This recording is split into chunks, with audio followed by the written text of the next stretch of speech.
Welcome to T-SAT.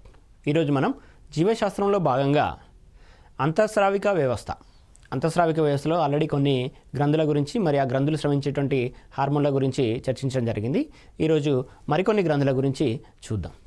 అంతఃస్రావిక వ్యవస్థలో మనం ఇంతకుముందుకు ఈ పీయూష గ్రంథి, పూర్వపీయూష గ్రంథి మరియు పరపీయూష గ్రంథి స్రవించేటువంటి హార్మోన్ల గురించి మొదటి భాగంలో చూడడం అనేటువంటి జరిగింది. నెక్స్ట్ ఇప్పుడు మనము థైరాయిడ్ గ్రంథి స్రవించేటువంటి హార్మోన్లు మరి అవి ఏ విధంగా మానవ శరీరం పైన ప్రభావాన్ని చూపిస్తాయి, అదేవిధంగా మిగిలిన గ్రంథులు స్రవించేటువంటి హార్మోన్లు అవి మానవ శరీరం లోపల ఏ రకమైన ప్రధాన పాత్రను పోషిస్తాయి అనేటువంటి విషయాన్ని గమనిద్దాం. నెక్స్ట్ మనకి థైరాయిడ్ గ్రంథి, దీన్నే మనము అవట్టు గ్రంథి అనేటువంటి కూడా పేర్కొనడం జరుగుతుంది. ఇది వాయునాళానికి దగ్గరగా ఉండేటువంటి అతిపెద్ద అంతఃస్రావిక గ్రంథి. సో రెండు లంబికలను కలిగి హెచ్చాకారం లేదా రెక్కలు చాచిన సీతాకోక చిలుక ఆకారంలో ఉండి మనకి ఇస్తమస్ అనే సందేహక కణజాలంతో కలపబడి ఉంటుంది. నెక్స్ట్ ఇవి ఉత్పత్తి చేసేటువంటి ముఖ్య హార్మోన్స్ థైరాక్సిన్, కాల్సిటోనిన్. ఇవి రెండు కూడా మానవ శరీరం లోపల ప్రధానమైనటువంటి పాత్రను పోషించడం అనేటువంటి జరుగుతుంది. ముందుగా మనము థైరాక్సిన్ గురించి చూద్దాము. థైరాక్సిన్ ఉత్పత్తికి అయోడిన్ అనేటువంటి మూలకము మనము ఐతో సూచిస్తాము. అయోడిన్ అనేటువంటి మూలకం అనేటువంటిది అవసరమవుతుంది ఈ థైరాక్సిన్ ఉత్పత్తికి. థైరాక్సిన్ యొక్క ముఖ్య విధులను కనుక చూసినట్లయితే థైరాయిడ్ గ్రంథి స్రవించేటువంటి థైరాక్సిన్ హార్మోన్ ఏదైతే ఉందో ఈ హార్మోన్ నిర్వర్తించేటువంటి ముఖ్య విధులను కనుక చూసినట్లయితే మనకి బిఎంఆర్ని పెంచడం, బేసిక్ మెటబాలిక్ రేట్ అని అంటాము. బిఎంఆర్ని పెంచడము, అదేవిధంగా టాడ్పోల్ లార్వాలో రూప విక్రియకి తోడ్పడము. టాడ్పోల్ లార్వా అనేటువంటిది తల్లిజీవిని పోలి ఉండదు. రూప విక్రియ ద్వారా మాత్రమే తల్లి లక్షణాలను పొందగలుగుతుంది. ఆ రూప విక్రియను ఆ ప్రక్రియని మనం రూప విక్రియ అని పేర్కొనడం జరుగుతుంది. ఈ రూప విక్రియకి మనకి థైరాక్సిన్ హార్మోన్ అనేటువంటిది కీలకమైనటువంటి పాత్ర పోషిస్తుంది. అదేవిధంగా మూత్ర విసర్జన లోపల, శారీరక పెరుగుదల లోపల, మానసిక పరిపక్వత లోపల కూడా థైరాక్సిన్ హార్మోన్ అనేటువంటిది ప్రధానమైనటువంటి పాత్రను పోషిస్తుంది. నెక్స్ట్ మనకి బిఎంఆర్ అంటే ఏంటో చూద్దాము. ఆధార జీవక్రియ రేటు, బేసిక్ మెటబాలిక్ రేట్ అని అంటాం. గది ఉష్ణోగ్రత వద్ద ఒక జీవి ఆహారం తీసుకున్న తర్వాత విశ్రాంతి సమయం లోపల, కొంతకాలం తర్వాత విశ్రాంతి సమయం లోపల జరిగేటువంటి జీవక్రియ రేట్ ఏదైతే ఉందో దాన్ని మనము ఆధార జీవక్రియ రేట్ అని పేర్కొనడం జరుగుతుంది. ఆధార జీవక్రియ రేట్ అని అంటాము. ఈ ఆధార జీవక్రియ రేటు ఆధారంగానే మనకి శక్తి మరియు ఉష్ణం అనేటువంటిది విడుదలవ్వడం జరుగుతుంది. బిఎంఆర్ పెరిగితే శక్తి ఉత్పత్తి పెరిగి ఉష్ణం విడుదల పెరగడం అనేటువంటి జరుగుతుంది. సో ఈ బిఎంఆర్ని కొలిచే పరికరము స్పైరోమీటర్. థైరాక్సిన్ అనేటువంటిది ఈ బిఎంఆర్ని పెంచడం లోపల కీలకమైనటువంటి పాత్రను పోషిస్తుంది. సో థైరాక్సిన్ని ప్రొడ్యూస్ చేసేటువంటి అవటు గ్రంథి లేదా థైరాయిడ్ గ్రంథి అనేటువంటిది ఏదైతే ఉందో మరి శీతల ప్రాంతాల లోపల పెరిగేటువంటి జీవుల లోపల ఈ థైరాయిడ్ గ్రంథిని కనుక రిమూవ్ చేసినట్లయితే మరి థైరాక్సిన్ ఉత్పత్తి జరగక, తద్వారా బిఎంఆర్ అనేటువంటిది పెరగక, ఉష్ణం విడుదల కాక శీతల ప్రాంతాల్లో జీవించేటువంటి జీవులు అనేటువంటివి మరణించడం అనేటువంటి జరుగుతుంది. సో అంత కీలక పాత్రను పోషిస్తుంది ఈ థైరాయిడ్ గ్రంథి, అవటు గ్రంథి కావచ్చు, అదేవిధంగా అది స్రవించేటువంటి థైరాక్సిన్ కావచ్చు. సో నెక్స్ట్ హైపోథైరాయిడిజం అని అంటాము. సో ఎప్పుడైతే ఈ అవటు గ్రంథి అనేటువంటిది థైరాక్సిన్ని తక్కువ మొత్తంలో ఉత్పత్తి చేస్తుందో, అంటే అయోడిన్ లోపం వల్ల తక్కువ మొత్తంలో ఉత్పత్తి చేస్తుందో ఆ రకమైనటువంటి స్థితినే హైపోథైరాయిడిజం అని అంటాము. ఇక్కడ ఇవ్వడం జరిగింది. థైరాక్సిన్ లోపిస్తే మనం హైపోథైరాయిడిజం అంటాము. హైపోథైరాయిడిజం కారణంగా పిల్లల్లో కలిగేటువంటి బుద్ధిమాంద్యతనే మనము క్రెటినిజం అని అంటాము. ఇంతకుముందే మానసిక పరిపక్వతకి ఈ ఏదైతే థైరాక్సిన్ హార్మోన్ ఉందో ఇది కీలక పాత్ర పోషిస్తుందని చెప్పడం జరిగింది. ఈ థైరాక్సిన్ మనకి తక్కువగా స్రవించబడితే హైపోథైరాయిడిజం అంటాం. హైపోథైరాయిడిజం కారణంగా మానసిక పరిపక్వత జరగక బుద్ధిమాంద్యత అనేటువంటి ఏర్పడుతుంది. ఈ బుద్ధిమాంద్యతనే మనము క్రెటినిజం అని పేర్కొనడం జరిగింది. క్రెటినిజం అని అంటాము. సో పెద్దవారిలో కనుక ఈ థైరాక్సిన్ కనుక లోపించినట్లయితే బిఎంఆర్ అనేటువంటి తగ్గిపోతుంది. బేసిక్ మెటబాలిక్ రేట్ ఏదైతే ఉందో, ఆధార జీవక్రియ రేట్ ఏదైతే ఉందో అది తగ్గిపోవడం అనేటువంటి జరుగుతుంది. తద్వారా అలసట కలిగి అధిక నిద్ర కలిగే శారీరక బలహీనతను మనము మిక్సో ఎడిమా అని అంటాము. ఈ మిక్సో ఎడిమానే మనము గర్ల్స్ వ్యాధి అని అంటాము. చిన్నపిల్లల్లోనైతే బుద్ధిమాంద్యత కలిగి క్రెటినిజం వస్తుంది. పెద్దవారిలో అయితే అలసట కలిగి అధిక నిద్ర కలిగేటువంటి శారీరక బలహీనతని మనము మిక్సో ఎడిమా అని అంటాము. ఈ మిక్సో ఎడిమానే మనము గర్ల్స్ వ్యాధి అని కూడా పేర్కొనడం జరుగుతుంది. నెక్స్ట్ మనకి థైరాక్సిన్ హార్మోన్ ఎక్కువైనట్లయితే మనము హైపర్ థైరాయిడిజం అని పేర్కొనడం జరుగుతుంది. ఇక్కడ థైరాక్సిన్ ఎక్కువ కావడాన్ని హైపర్ థైరాయిడిజం అని పేర్కొనడం జరిగింది. నెక్స్ట్ దీని కారణంగా ఒకవేళ థైరాక్సిన్ హార్మోన్ ఎక్కువైతే ఏమవుతుందని అంటే కనిగుడ్లు వాచి బయటకు పొడుచుకొని రావడం అనేటువంటి జరుగుతుంది. కనుగుడ్లు వాచి బయటకు పొడుచుకొని రావడం అనేటువంటి జరుగుతుంది. సో చూడడానికి కొంచెం భయంకరంగా ఉండడం అనేది జరుగుతుంది. ఆ రకమైనటువంటి స్థితినే ఎగ్జాథాల్మిక్ గాయిటర్ అని అంటాం. గర్ల్స్ వ్యాధి అని అంటేనేమో శరీరం లోపల బిఎంఆర్ రేటు తగ్గిపోవడం. దీన్ని మనము గ్రేవ్స్ వ్యాధి అని అంటాము. గ్రేవ్స్ వ్యాధి కళ్ళకు సంబంధించినటువంటి వ్యాధి. థైరాక్సిన్ హార్మోన్ కనుక ఎక్కువైనట్లయితే కనుగుడ్లు వాచి బయటికి రావడం అనేటువంటి జరుగుతుంది. ఎగ్జాప్థాల్మిక్ గ్రైటర్ లేదా దీన్నే గ్రేవ్స్ వ్యాధి అని పేర్కొనడం జరుగుతుంది. ఇది హైపర్ థైరాయిడిజం లోపల సంభవిస్తుంది. నెక్స్ట్ మనము అయోడిన్ లోపం వల్ల అవర్టు గ్రంథి వాపు గురి కావడాన్నే సాధారణ గైటర్ అని అంటాము. అయోడిన్ లోపం వల్ల అవర్టు గ్రంథి అనేటువంటిది, ఒకవేళ అయోడిన్ లోపిస్తే అవర్టు గ్రంథి లేదా థైరాయిడ్ గ్రంథి ఎక్కడైతే వాయునాళానికి దగ్గరగా ఉంటుందో ఆ గ్రంథి వాయడం అనేటువంటి జరుగుతుంది. దీన్ని మనము సాధారణ గైటర్ వ్యాధి అని పేర్కొనడం జరుగుతుంది. అనేక సార్లు పోటీ పరీక్షలు అడిగినటువంటి ఈ అంశం ఇది. సాధారణ గైటర్ అనేటువంటిది ఏ మూలకం లోపం వల్ల సంభవిస్తుంది లేదా గైటర్ వ్యాధి అనేటువంటిది ఏ గ్రంథి వాపు గురి కావడం వల్ల సంభవిస్తుందని అనేకసార్లు పోటీ పరీక్షలు అడిగినటువంటి సందర్భము సాధారణ గైటర్ లేదా అయోడిన్ లోప గైటర్ అని అంటాము.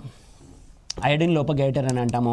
మరి ఈ అయోడిన్ లోపం వల్ల థైరాక్సిన్ కూడా ఉత్పత్తి కూడా తగ్గిపోతుంది కాబట్టి దీన్నే మనము హైపోథైరాయిడిజం అని కూడా పిలుస్తాము. సో ఇది మనకి థైరాక్సిన్ హార్మోన్కి సంబంధించినటువంటి విషయము. నెక్స్ట్ మనము కాల్సిటోనిన్ లేదా థైరోకాల్సిటోనిన్ గురించి చూద్దాము. అవర్టు గ్రంథి స్రవించేటువంటి లేదా థైరాయిడ్ గ్రంథి స్రవించేటువంటి మరొక హార్మోన్నే మనము కాల్సిటోనిన్ లేదా థైరోకాల్సిటోనిన్ అని పేర్కొనడం జరుగుతుంది. మరి ఈ హార్మోన్ మన మానవ శరీరం లోపల ఏ రకమైనటువంటి విధుల్ని నిర్వర్తిస్తుంది అని చూసినట్లయితే రక్తం లోపల ఉండేటువంటి కాల్షియం ఫాస్ఫేట్ స్థాయిలను ఈ కాల్సిటోనిన్ అనేటువంటిది నియంత్రిస్తుంది.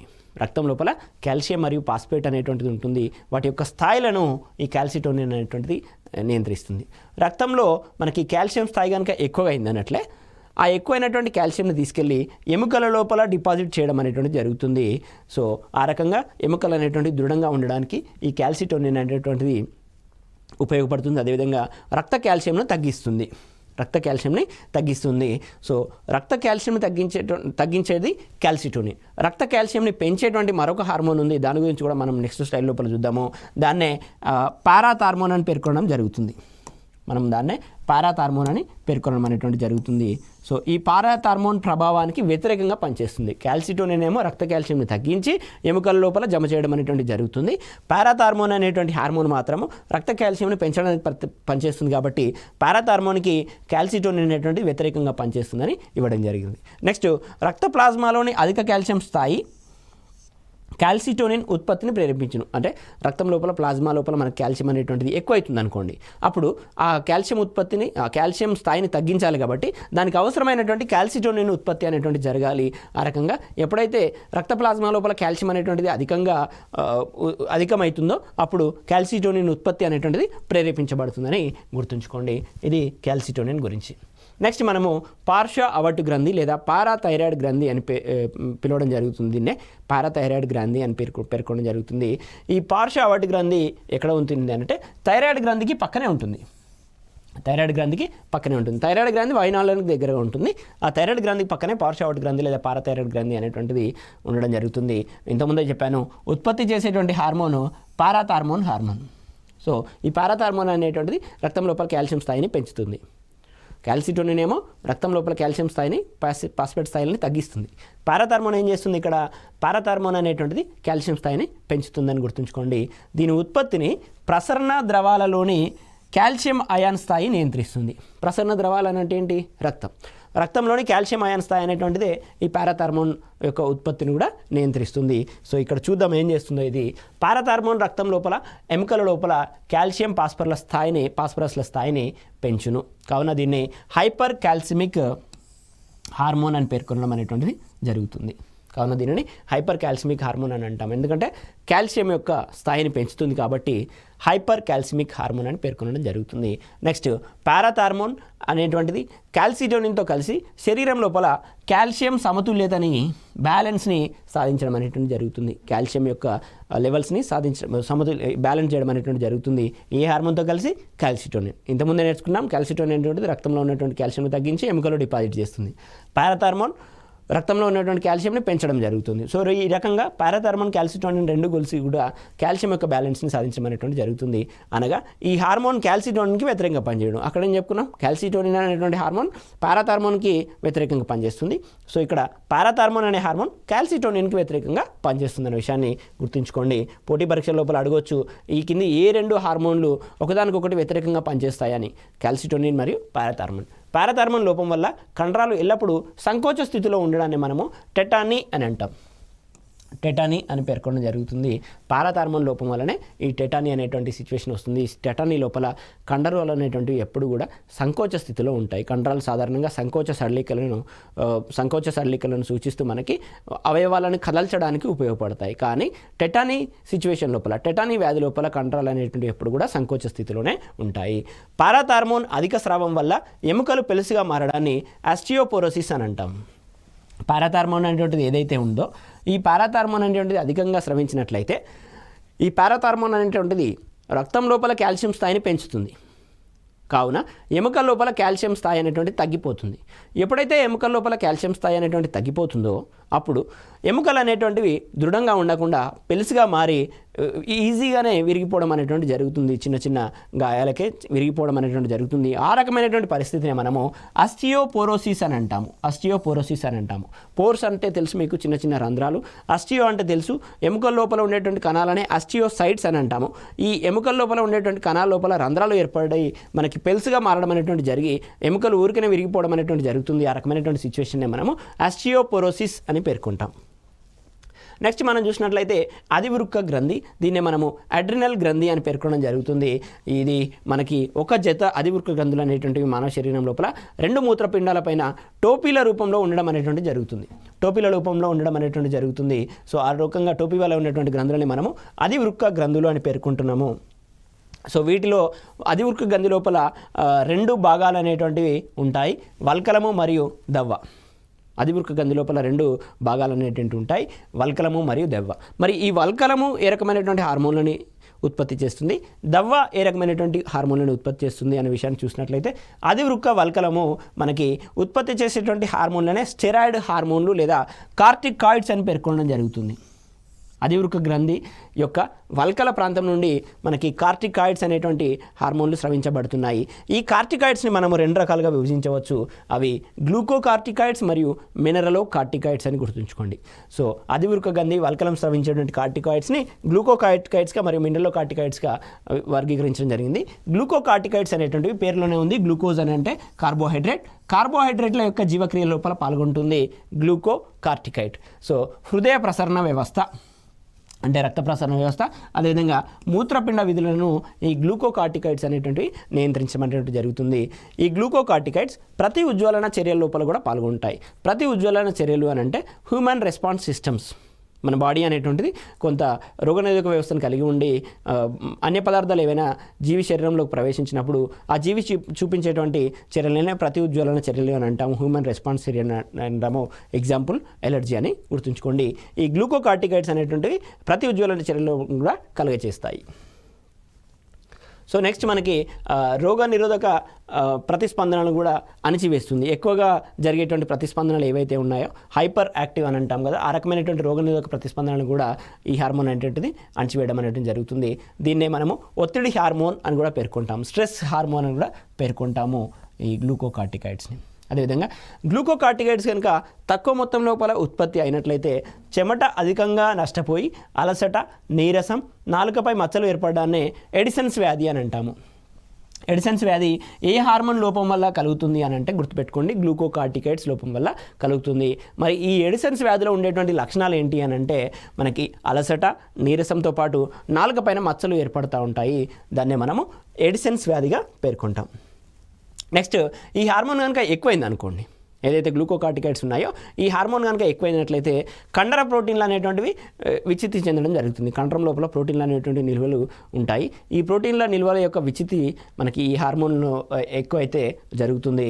సో శరీరంలోని కొవ్వు ప్రోటీన్లు, కండరం లోపల ప్రోటీన్ నిల్వలు విచ్చిత్తి చెందడంతో పాటు శరీరంలోని కొవ్వు అనేటువంటిది రక్తం ద్వారా ప్రయాణించి ముఖము మరియు మెడ భాగాల్లో పేరుకుపోతుంది.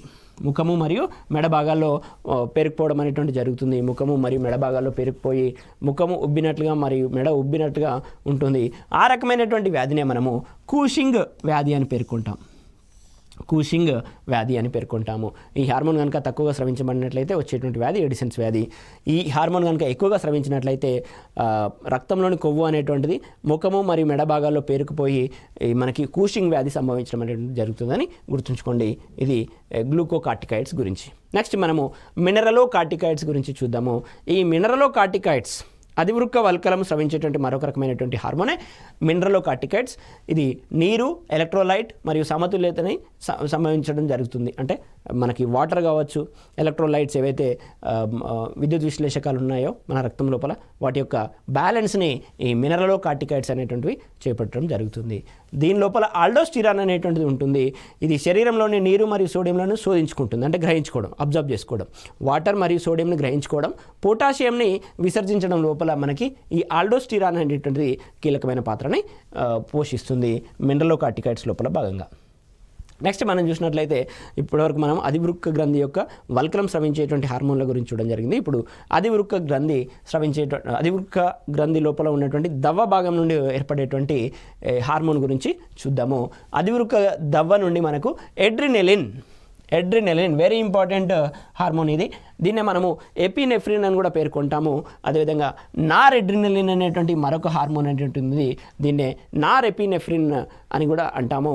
ఎడ్రినలిన్, నార్ ఎడ్రినలిన్ అనేటువంటి రెండు హార్మోన్లని ఈ అధివృక్క దవ్వ అనేటువంటిది స్రవించడం జరుగుతుంది. సో వీటిని మనము కాటికోలమైన్స్ అని అంటాము. అడ్రినలిన్ మరియు నార్ ఎడ్రినలిన్ రెండింటిని కలిపి మనము కాటికోలమైన్స్ అని పేర్కొనడం జరుగుతుంది.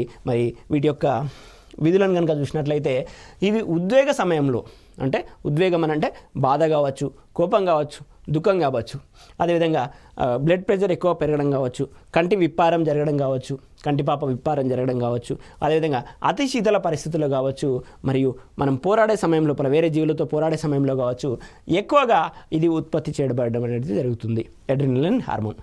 సో ఈ రకమైనటువంటి హార్మోన్లని మనము ఎగ్జైటింగ్ హార్మోన్ అని అంటాం. ఎప్పుడైతే మనము ఉద్వేగానికి లోనవుతున్నామో ఇవి ఉత్పత్తి చేయబడుతున్నాయి కాబట్టి వీటిని ఎగ్జైటింగ్ హార్మోన్ అని అంటాము. పోరాడే సమయంలో ఉత్పత్తి చేయబడుతున్నాయి కాబట్టి ఎమర్జెన్సీ హార్మోన్ అని అంటాము. పోరాడే సమయంలో వేరే జీవులతో పోరాడే సమయం లోపల ఉత్పత్తి అవుతున్నాయి కాబట్టి ఎమర్జెన్సీ హార్మోన్ అని అంటున్నాము. దీన్నే మనము FFF హార్మోన్ అని కూడా అంటాము. FFF హార్మోన్ అని కూడా అంటాము. ఎందుకో చూడండి, ఇక్కడ ఫైట్, పోరాడే సమయం లోపల వేరే జీవులతో పోరాడే సమయం లోపల ఉత్పత్తి చేయబడుతున్నాయి కాబట్టి ఫైట్ హార్మోన్ అని పిలుస్తున్నాము. అదేవిధంగా ఫ్రైట్ హార్మోన్ అని అంటాము. ఎప్పుడైతే ఉద్వేగానికి లోనైనామో మనము భయపడేటువంటి అవకాశాలు కూడా ఉంటాయి. భయాన్ని మనము ఫ్రైట్ అని అంటాము.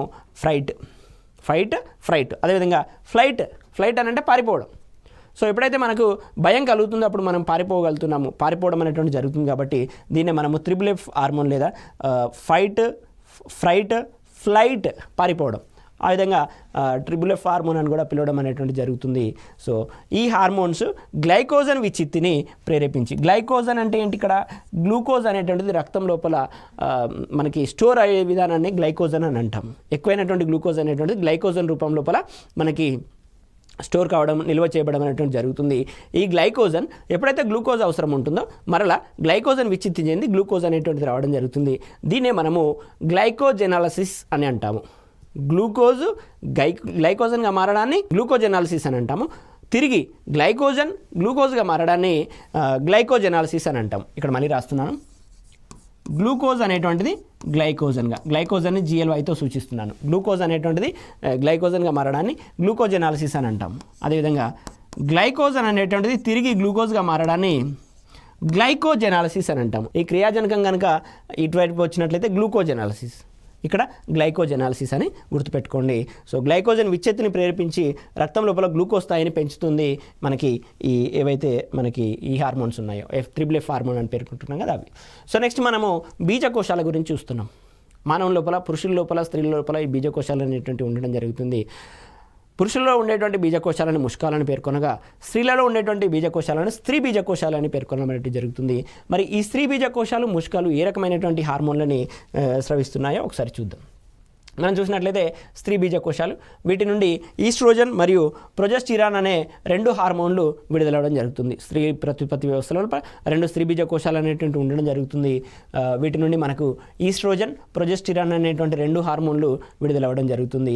ఈస్ట్రోజన్ అనేటువంటిది స్త్రీల లోపల అనేక ప్రధాన పాత్రలను పోషిస్తుందని గుర్తుంచుకోండి. ఈ ఈస్ట్రోజన్ అనేటువంటిది ఋతుచక్రం ప్రారంభానికి, అదేవిధంగా ఋతుచక్రం ప్రారంభం అవ్వడం, స్త్రీల లోపల ఋతుచక్రం మెన్స్ట్రువల్ సైకిల్ అని అంటాము. ఈ మెన్స్ట్రువల్ సైకిల్ అనేటువంటిది ఒక వయసు వచ్చిన తర్వాత ప్రారంభం అవడం అనేటువంటి జరుగుతుంది.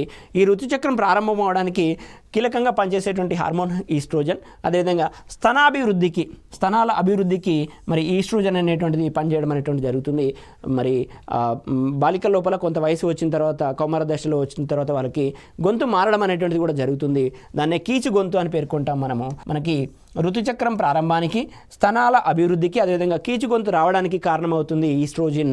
మరి ఈ రకమైనటువంటి లక్షణాలనే మనము ద్వితీయ లైంగిక లక్షణాలు అని అంటాము. శిశు జననం జరిగిన తర్వాత మనకి ఏవైతే జెండర్ని డిసైడ్ చేయడానికి, లింగాన్ని డిసైడ్ చేయడానికి మనకు ఏవైతే లక్షణాలు ఉంటాయో వాటిని ప్రాథమిక లైంగిక లక్షణాలు అని అంటాము. ఆ తర్వాత కౌమార దశ లోపల వచ్చేటువంటి లైంగిక లక్షణాలనే మనము ద్వితీయ లైంగిక లక్షణాలు అని అంటాము. స్త్రీల లోపల ఋతుచక్రం ప్రారంభమవడం, స్తనాభివృద్ధి, కీచుగొంతు రావడం అనేటువంటి ద్వితీయ లైంగిక లక్షణాలు. ఈ ద్వితీయ లైంగిక లక్షణాలు రావడానికి మనకి ఈస్ట్రోజన్ అనేటువంటిది కీలకమైనటువంటి పాత్రను పోషిస్తుంది. నెక్స్ట్ మనకి ఈ ఈస్ట్రోజన్ అనేటువంటిది మరొక ప్రధానమైనటువంటి పాత్రను పోషిస్తుంది. అది ఏంటంటే ఫలదీకరణ జరిగిన తర్వాత, అంటే ఒకసారి అండము మరియు శుక్రకణం అనేటువంటిది కలిసిపోయిన తర్వాత జైగోడ్ అనేటువంటిది ఏర్పడడం జరుగుతుంది, సంయుక్త బీజం అనేటువంటిది ఏర్పడడం జరుగుతుంది. సో ఇక్కడ స్త్రీల లోపల ఏర్పడినటువంటి అండంతో శుక్రకణం ఆల్రెడీ కలిసిపోయి ఫలదీకరణం జరిగి సంయుక్త బీజం ఏర్పడడం అనేటువంటి జరిగింది. సో ఫలదీకరణం జరిగిన తర్వాత ఏర్పడిన పిండాన్ని గర్భాశయ గోడకి, యుట్రస్ అంటాము, యుట్రస్ యొక్క వాల్స్కి అతికించడం లోపల ఈ ఈస్ట్రోజన్ హార్మోన్ అనేటువంటిది కీలకమైనటువంటి పాత్రను పోషిస్తుంది. దీన్నే ఈ రకంగా సంయుక్త బీజం లేదా పిండం అనేటువంటిది గర్భాశయ గోడలకు అతకడాన్నే మనము పిండ ప్రతిష్టాపన అని పేర్కొంటాము. సో ఋతుచక్రం ఆగిపోవడానికి, అంటే ఎప్పుడైతే మనకి ఈ రకంగా సంయుక్త బీజం ఏర్పడిందో అప్పుడు ఋతుచక్రం, మొనిస్ట్రల్ సైకిల్ అనేటువంటిది ఆగాలి. లేకపోతే మరలా అండాలు విడుదలవ్వడం అనేటువంటి జరుగుతుంది. మరలా అండాలు విడుదలయ్యి మరలా శుక్రకణంతో కలిస్తే మరొక సంయుక్త బీజం ఆ రకంగా ఏర్పడి కాంప్లికేషన్స్ అనేటువంటి ఉంటాయి. కాబట్టి ఇక్కడ సంయుక్త బీజం ఏర్పడిన తర్వాత ఋతుచక్రం అనేటువంటి తాత్కాలికంగా ఆగిపోవడానికి ఈస్ట్రోజన్ అనేటువంటిది కారణమవుతుంది. ఆ రకంగా ఋతుచక్రం ఆగిపోయి మరలా ఫలదీకరణం జరగకుండా చేయడానికి ఈ ఈస్ట్రోజన్ అనేటువంటిది తోడ్పడుతుందనే విషయాన్ని గుర్తుంచుకోండి.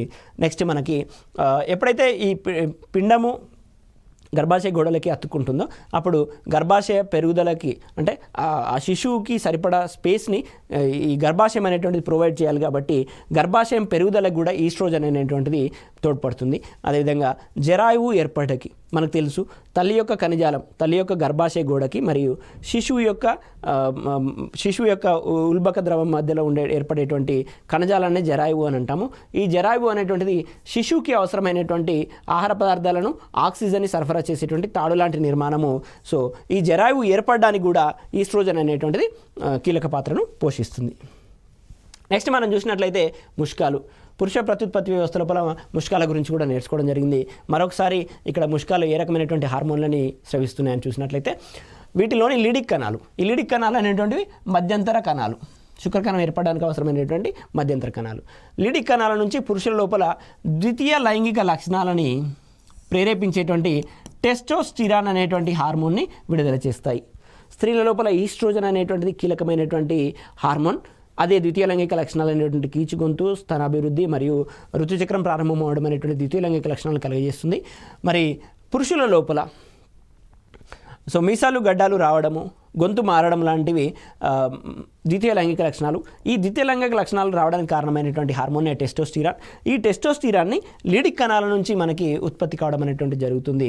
ఇవి మనకి ముష్కాల లోపల ఉంటాయి, లీడిక్ కణాలు అనేటువంటివి ముష్కాల లోపల ఉంటాయి. ఆ రకంగా పురుష ప్రత్యుత్పత్తి వ్యవస్థ లోపల ముష్కాలు అనేటువంటివి టెస్టోస్టిరాన్ హార్మోన్ విడుదలకి కీలకమైనటువంటి పాత్రను వహిస్తున్నాయి.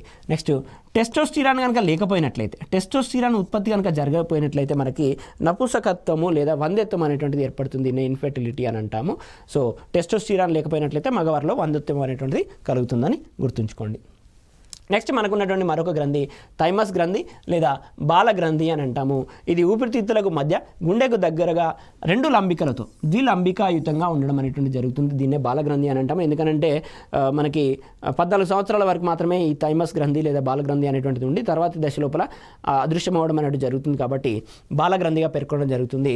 ఇది ఉత్పత్తి చేసే హార్మోన్ని మనము థైమోసిన్ అని అంటాం. ఈ థైమోసిన్ అనేటువంటిది ఏం చేస్తుంది అంటే లింఫోసైట్ల పరిపక్వతకి కారణమవుతుంది. ఏ లింఫోసైట్ల పరిపక్వతకు కారణమవుతుందో ఆ లింఫోసైట్లను మనము టీ లింఫోసైట్లు అని, థైమోసిన్ లేదా థైమస్ గ్రంథి పేరు మీదుగా టీ లింఫోసైట్లుగా పేర్కొనడం అనేటువంటి జరుగుతుంది.